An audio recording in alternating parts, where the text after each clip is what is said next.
Howdy folks, welcome back to Nomad Boatbuilding. Now in the last episode of building the Catalina Wherry, we started working on something I was calling it the console. It's a contraption that's really a combination of the bow seat, the main thwart, and it turns into like a chart table and a storage area, a work surface, whatever you need it to be. So this is very atypical. This is not something you're likely to ever see in a small boat. It's a concept of my own. So in the last episode, we got it ready for assembly, so let's just jump right into it.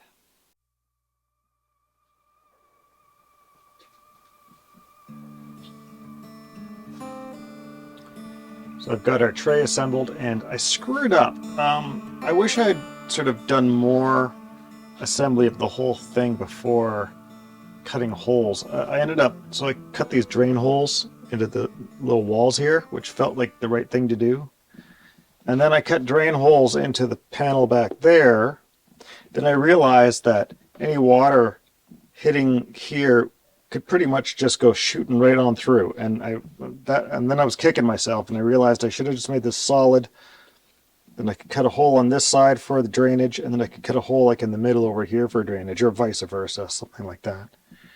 And that would have been a better solution, but so I came up with this fix where I just put little baffles on here, so any water coming down just snakes around the baffles and into the drain. And that's not, I mean, I don't love the fact that you got this little area that's hard to address later on with finishes, but I coated them out with epoxy. I think it'll be fine. It's, you know, the best way to actually fix the problem and not just ignore the problem, which is, you know, one inclination. Anyhow.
Okay, we need to make some plugs. So I've got a little plug cutter here, and I'm going to show you a trick for doing a slightly nicer job of it. Most of the time when you see someone cutting plugs, they'll grab any old scrap of wood that's in the species they want, and they'll just start peppering it full of holes and then get out a screwdriver and start popping plugs out. And that works fine. You need 3 or 4 plugs, no problem. Do it that way. But as soon as you need some more, as soon as you're plugging half a dozen holes or more than that perhaps, there's a better way to do it. It's going to seem like it takes a little bit more time, but if you're kind of set up for it, it takes very little time at all, and it really speeds up the plug installation process. So first thing you want to do is you want to take the material that you're going to make your plugs out of, and instead of a big wide piece, we just need a stick. Now of course you could rip a piece off the edge, that's just fine. But we're going to set our table saw up to be just a little bit bigger than the plug itself. So this is a 3/8 plug. I probably want to set this at maybe a ½ inch at most, maybe a bit less than that. So no more than a 1/16 of an inch on either side of the diameter of the plug. Okay, so let's just buzz off a piece of this.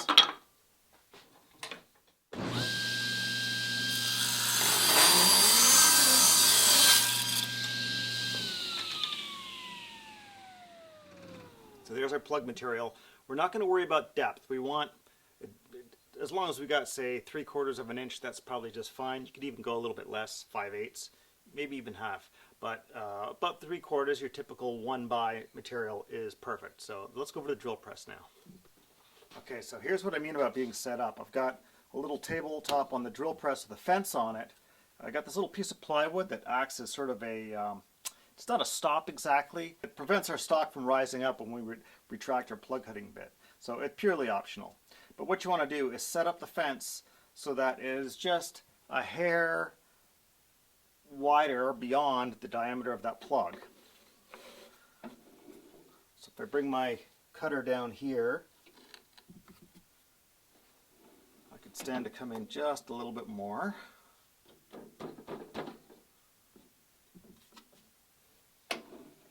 So I want to center up this cutter on the stock that I've cut.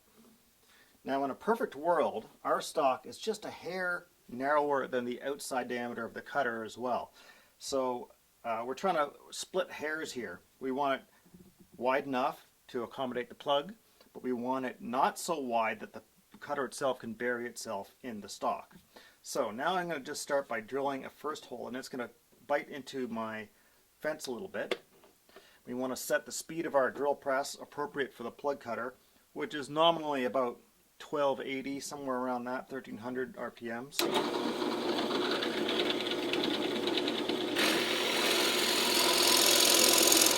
Go nice and slow.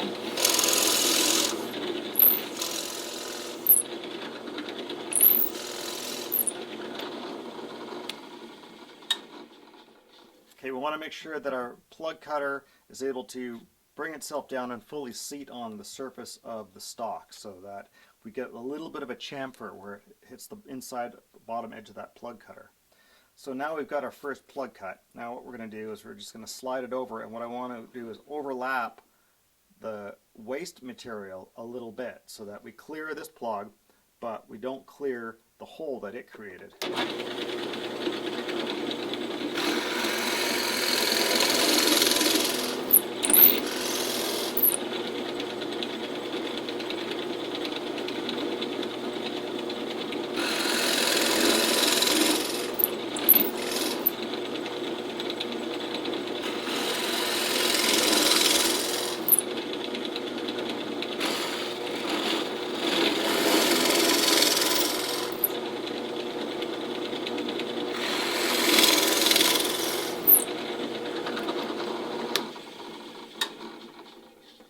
Now if you're doing it right, the portion of the cutter that is going to be recreating your plug is always in solid material, but the outside edge of it is floating in the space, in the empty waste area from the last plug. And that's important.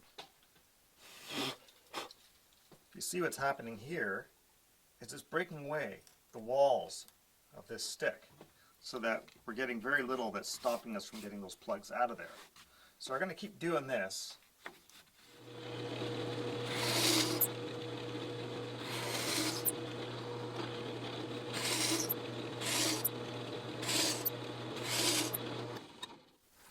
Okay, and we want to leave a few inches on the end for our next operation. We don't need to go right to the tail end of it. A little bit of waste is not a problem at all. So next we're going over to the bandsaw. So over here at the bandsaw, we need to set up a fence. So what I want to do is just cut through my first plug here.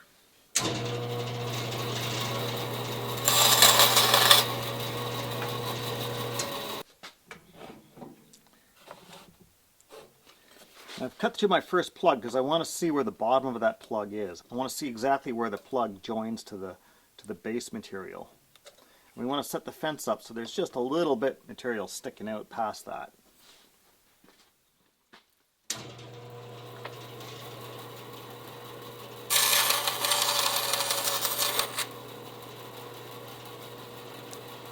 That's too far.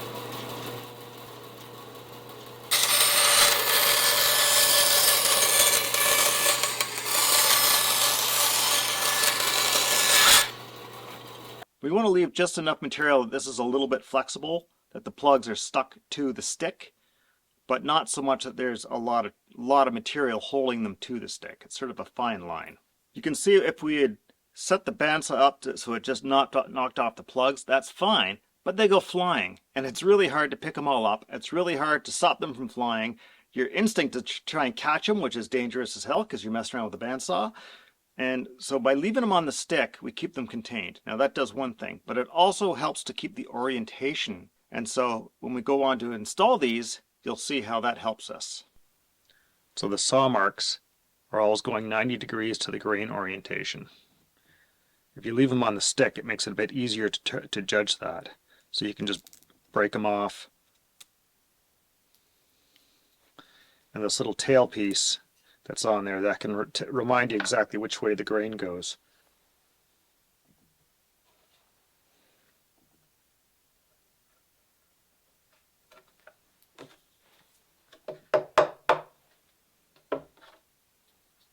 Sometimes if you make these thin enough and the sides break away, you can leave them right on the stick.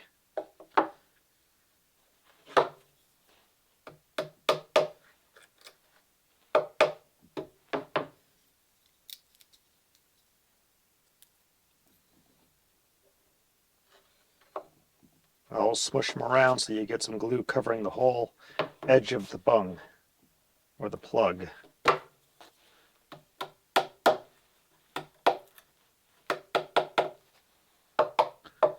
And don't smash the hell out of these things. They can only go so deep.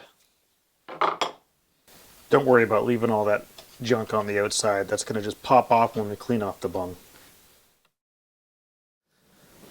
Okay, we've got our console pretty darn close to done. There's a few little finishing details. I've rounded out the corners of all the interior bits here. This thing's got a small range of motion of a couple inches in either direction, so that Joe can sort of dial it in. Now as it changes position, its fit changes. So on the back side here, I've added a couple cleats and I've put slotted holes in there so that he can move these cleats to sort of dial in the fit. These are going to be fastened in by 1/4 inch diameter bolts that, like J-shaped bolts, are going to wrap around the thwart risers. But if he wants to sort of position it back here, he's just going to have to shift one of these cleats out a little bit so that it nestles in a bit better. The main seat just drops down onto there and positions up forward for when you need it. And what I discovered is it actually could do a pretty good job of sitting back here too. It nestles in not too bad here. There's a bit of blocking that would be required to make it work back here.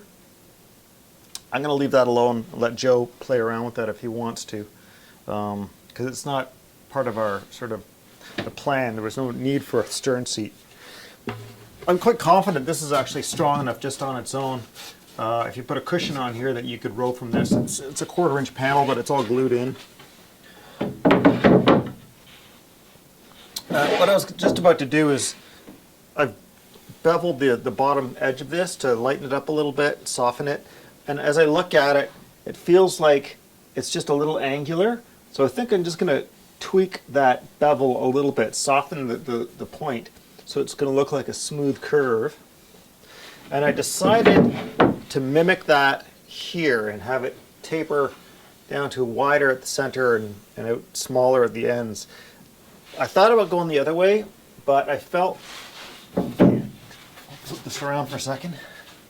If we look at it backwards, it feels to me like when you have it wider at the ends and narrower at the center, it feels like this whole thing is quite a bit wider and chunkier. It feels a bit lighter if I taper it the other direction. And the other thing I'm playing around with is whether or not to soften the corners here, because as I look at the way it sits on the big tray, you got these corners that poke out, they're a bit ugly. They're going to catch on stuff probably, and I'd like to sort of minimize that. So I played around with just knocking them off at like a sort of a blunt 45 or a blunt round over, and I don't like that. I think it's going to look better if I put softer tapers onto it. So I think I'm going to do that. And I've been playing around with this masking tape to try and mimic what I think it ought to look like.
I love this little porter cable sander. When I first got this thing, it's just about replaced my block plane for a week or two. If you can ever find one, pick it up.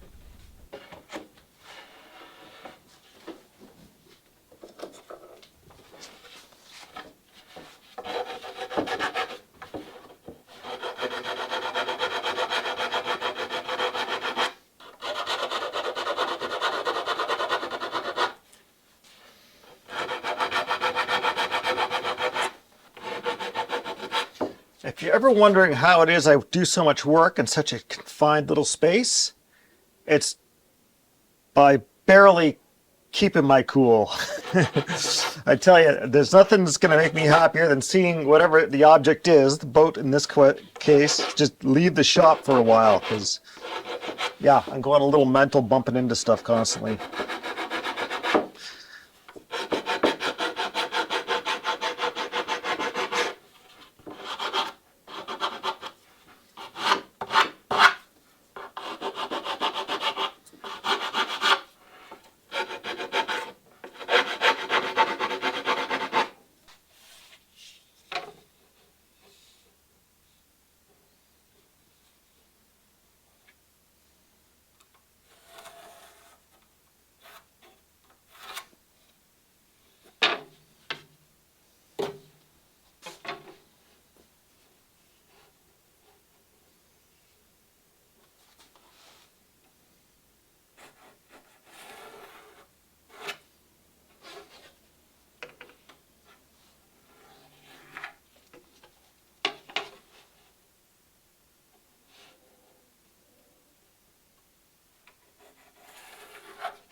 Ah, not now. Every time.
All right.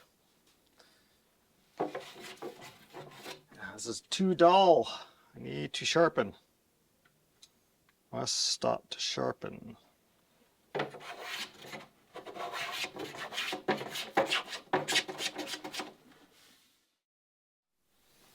Okay, we're going to doctor up the edge of this seat here. Just try rubbing this down with some water, see if it makes it show up a bit better.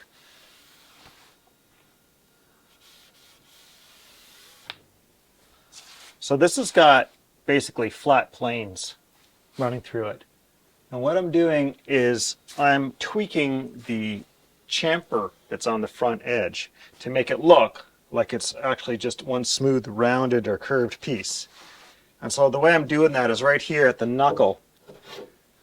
So I gotta get my grain going the right direction. I'm going to soften this out.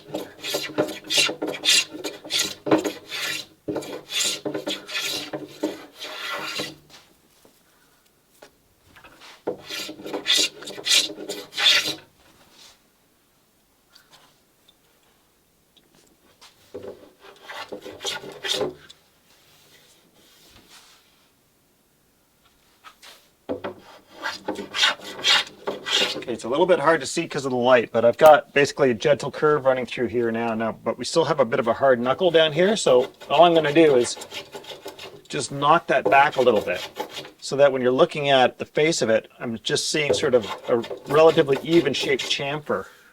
I don't have to take a lot off, and I don't have to come square to the bottom or anything. I just need to sort of trick the eye that's seeing it down from this angle.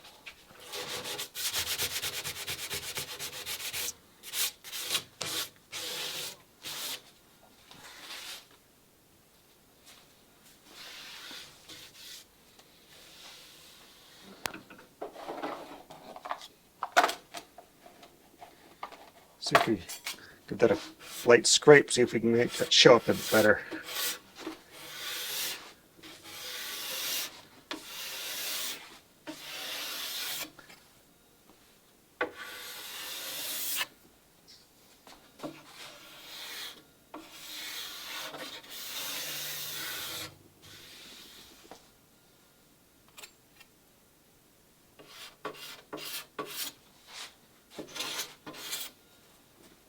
There we go, that looks pretty good. I could make it even smoother if I wanted to. I've got a long board here, for instance, there's some finer paper on there, so I could soften up the curve that way.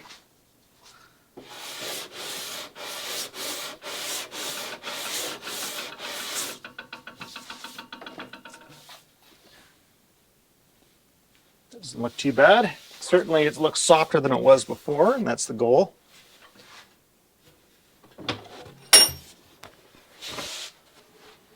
So I'll drop that back in here.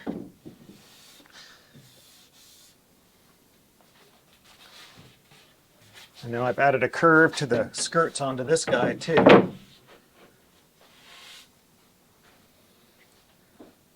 Well, that doesn't look too bad. I'm almost inclined to reduce the skirt a little bit, but I don't want to lose my stiffness. I'm worried about that, so I think I might just leave it alone.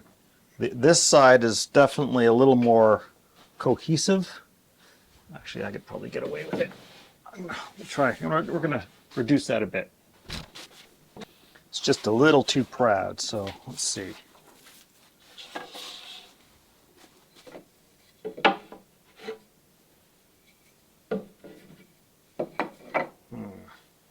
Need something to keep this from bouncing around quite so much. There we go.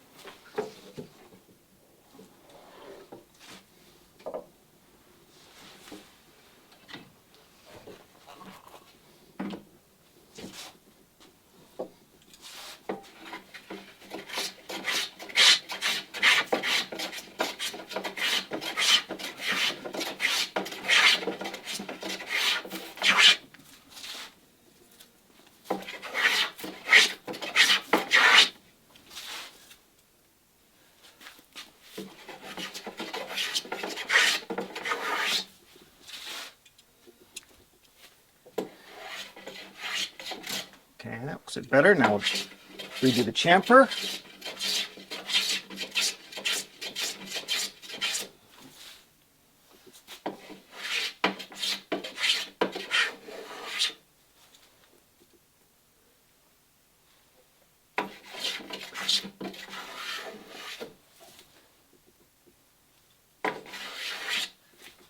This chamfer has been softened a little with sandpaper, so it's not quite so abrupt. And I got a little rounder on the over on the back side to fix.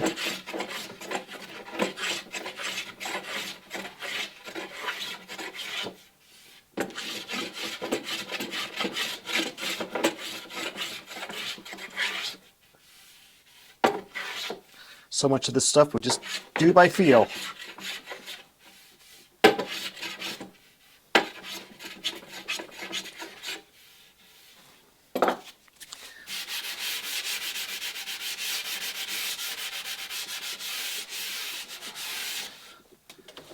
And let's see how that looks.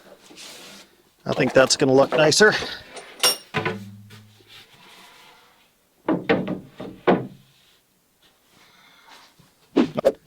That definitely looks a little bit better.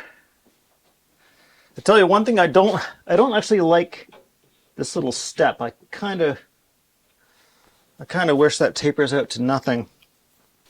See, that little step is to accommodate the inwale there. And that's quite stiff. See, it provides a bit of a stop there. It doesn't really need it, but I wanted to do that because I need a fairly large ear here to be able to drop over that frame easily. But I didn't want it kind of shooting forward so much. I mean, I guess the shape of the planking stops it from doing that. Now, I think I'm just going to leave it. I think Joe will be happy with it, although it's like that'll be a detail that I'll forever not be totally satisfied with, unfortunately. But, oh well. We can't solve every problem every time. Okay, I think that's just about it. The only thing I haven't sorted is how to keep this from sliding around.